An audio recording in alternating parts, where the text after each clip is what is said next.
Nasso. I'm the president of the Canadian Yazidi Association.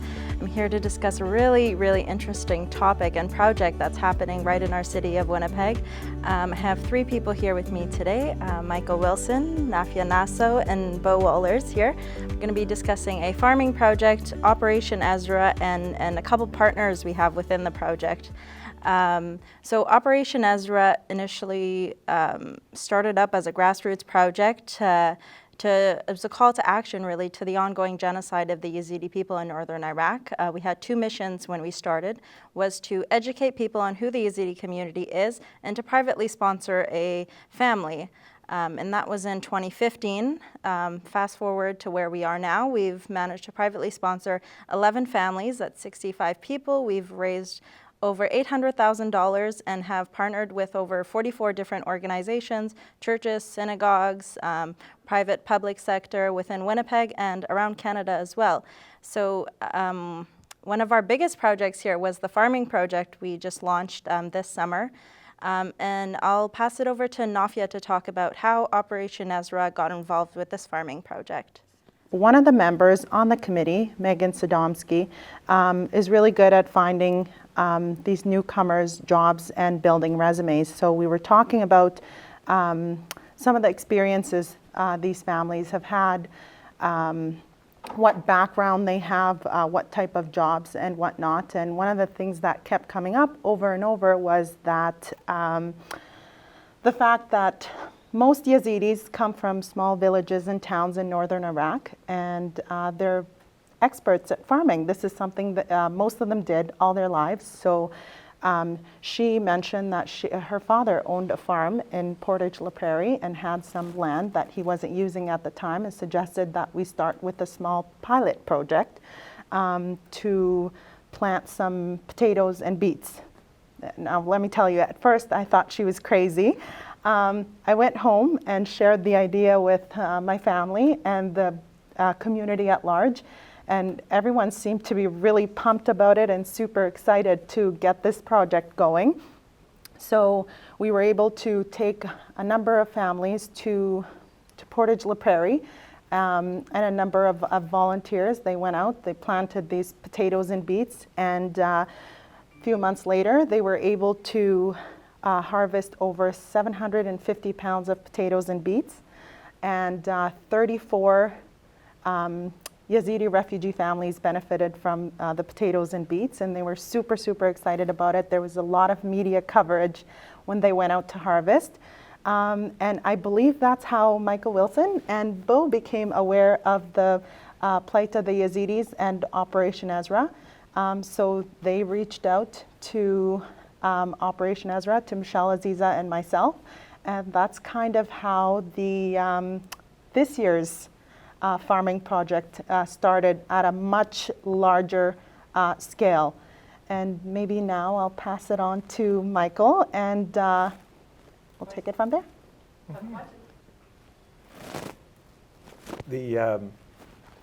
Our connection at Charleswood United Church started just a little bit before that. In the summer of 2018, we got contacted by John Longhurst of the Winnipeg Free Press. That's right. And we weren't one of the original partners of Operation Ezra, weren't a partner at that time.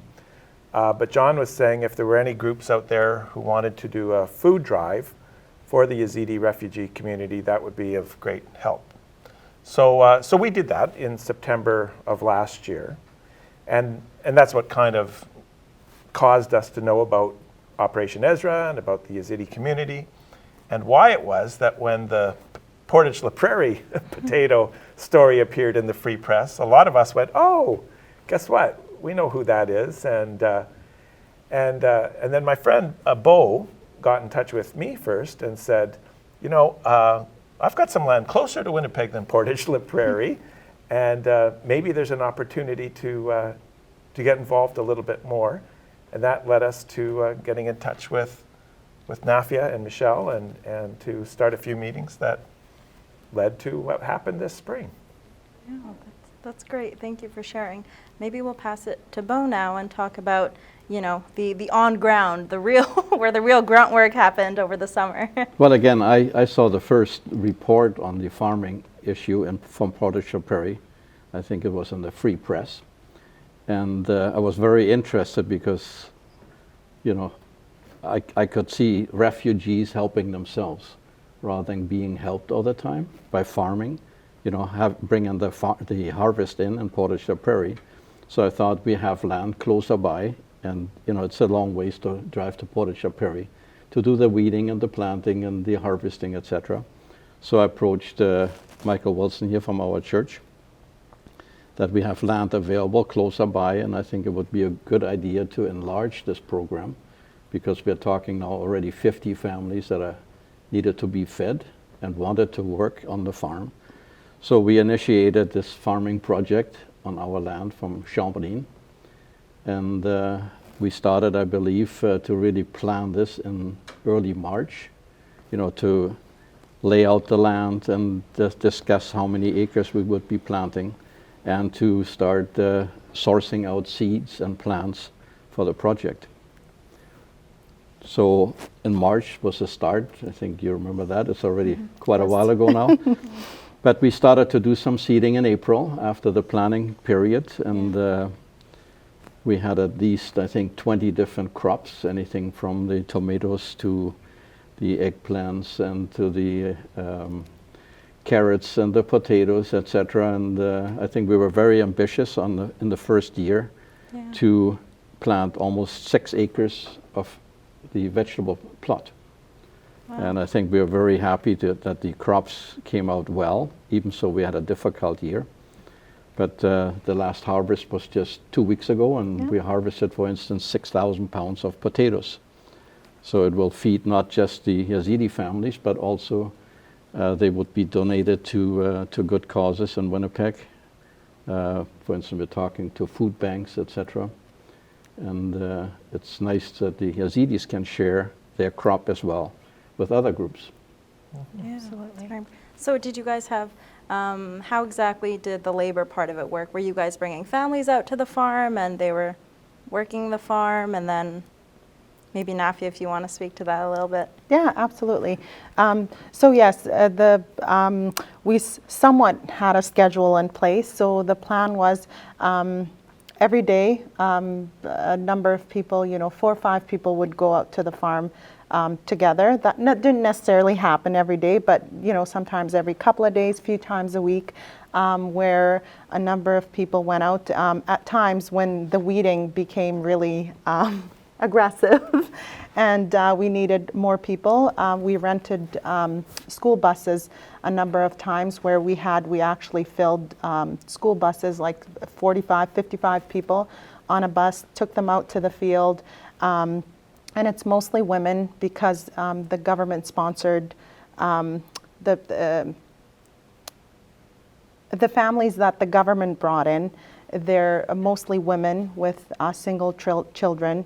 They're single women because their spouses were either killed by ISIS or in ISIS captivity. So a lot of these women would come out and just work on the farm, whether it was weeding, watering, and etc. So that happened on a weekly basis, and they did that.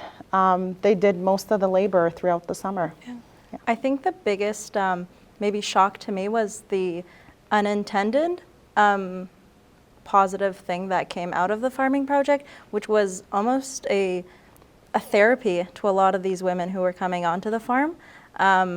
It never really crossed my mind until the end of the project, when I was listening to the women talk about what that project meant to them, what it meant to them being on the farm. I remember a couple weeks back, I was just listening to this older woman. She was kind of in the corner talking to herself, and she just, in Kurmanji, was like, I never thought I'd see a scene like this. Like, I thought I was just gonna die. And those, last painful memories were what I was gonna, those were the goodbye memories of my hometown. Like, my childhood, everything was ruined by, ISIS coming in and destroying everything. And then for her to be able to, see the picture of her life before it was ruined, and, beginning, planting the seeds of a new life here, and seeing that joy on all the other women's faces and the kids running around in the fields. To me, that was such a special moment, and that made, everything worth it. And I was so happy I got to be a part of it. So, thank both of you and Nafia for, initiating this project and sharing with the rest of Winnipeg how important it is to have projects like this one. Absolutely. And like Bo said, it's such a, not, the stigma, I guess, around refugees coming and just wanting to take advantage of the system and so forth. A lot of the time it's just reaching out your hand and saying, you can do this. Here's this piece of land. You do all the work, and, being able to have that dignity then, as a human being, to be able to do that work again and feed their own families and all that is so important to their resettlement and their, journey to healing and, having a new life here in Canada. So thank you. I just have a couple of things to add. So just to make it clear, so Bo donated the land, the seeds, all of the equipment, and the labor was provided by the Yazidi community, and mostly the new refugees that have arrived over the last couple of years. So. Well, the thing that really impressed me once the word got out, about helping refugees, we are getting a lot of help from other organizations, such as the Hutterites. They're willing to donate equipment, for the harvest, for the seeding itself in the field. So I think there's a very positive feeling in the community to help, and I think it can be expanded much larger than what it is now. Absolutely. I've actually had, because of all the media attention we've had, and Bo is quite popular in the farming world. I've had a number of farmers reach out to me over the summer who are asking for help, who are in need of help. So I've reached out to a number of individuals within the community who are really keen to start working on the farm and to be able to provide for themselves. So I was able to find a volunteer within the Yazidi community who has been driving people on a regular basis to help out farms across the province. So it's been really exciting on many different levels. Yeah. I also believe, like with this background now of farming here in Canada, I think there's great opportunities for employment. Like I have several people mentioning to me that if there's some employment needed, that they're willing to employ, people with farm background, because there's this big opportunity in the farming industry to get trained personnel in there. Yeah, so I think there's a great opportunity for refugees and the Yazidis, to find jobs in the future. Yeah, for sure. I just want to touch on one other thing maybe. It was after harvesting the veggies, then I know some of the community members were then selling the produce, and then the money would go back into a community pot. Maybe talk about some of the places you guys sold, and then how the United Church kind of helped facilitate that as well at one point. Yeah, as the vegetables became ready for sale, their community gardens were held, farmers markets were held at Chelmerdines on Saturday, and we looked for a couple of opportunities to have one in Charleswood. So we had two this fall, and people responded to them very positively. Yes. And I got my Halloween pumpkin at the Yazidi Farmers Market. So everybody in our neighborhood was a benefit of that. That's great. Yeah. We also sold at the Jewish Asper Campus Center every Tuesday to Friday for, I believe, 4 weeks. We also sold at the Simpkins Center on Sundays for a number of weeks, and we also sold at the Old Grace Co-op housing. We also In sold Wolseley. there Yeah. in Wolseley, once on Thursdays, I think, Thursday afternoons. So Looks like you guys planted seeds all over the city. Yeah. Well, and what I hear is there has been enough money made, through the farmers market to be financially sufficient next year to buy the own seed and grow the plants. And again, I think there's a big willingness from companies to help out. We reached out to seed companies across Canada now. So they're willing to help, to at least sell their produce at cost to us. Right. So I think the whole project will be probably enlarged next year. And the planning is already underway. and the land has been prepared, so we're ready to go for the next year. So we mentioned earlier that private sponsorship was obviously a huge part of Operation Ezra itself. So far we're at 11 families, that's 65 people. What efforts are there? Is it in the works to privately sponsor more families? How was that kind of looking? I know, Michael, we were discussing earlier. Yeah, so as I said, we weren't one of the original partners of Operation Ezra, but we have a committee of 4 different churches in Charleswood who have, for the last 20 years, been sponsoring refugees together, cooperatively. And once we got to know the people in Operation Ezra, and certainly as the farming project allowed us to meet some of the people in the Yazidi community, we thought maybe there's a possibility to expand that partnership by assuming some of the responsibility for the next 1 or 2 families from the Yazidi community, refugees into Winnipeg. So that's in the works, but we hope in the next few months we're going to learn that what families are coming and when they're going to arrive, and we'll begin to prepare. Right. Yeah.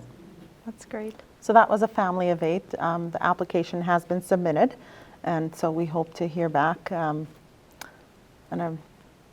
the months to come. Yeah. And we are currently working on another family of 4, and hopefully have that application submitted as well by the end of the year.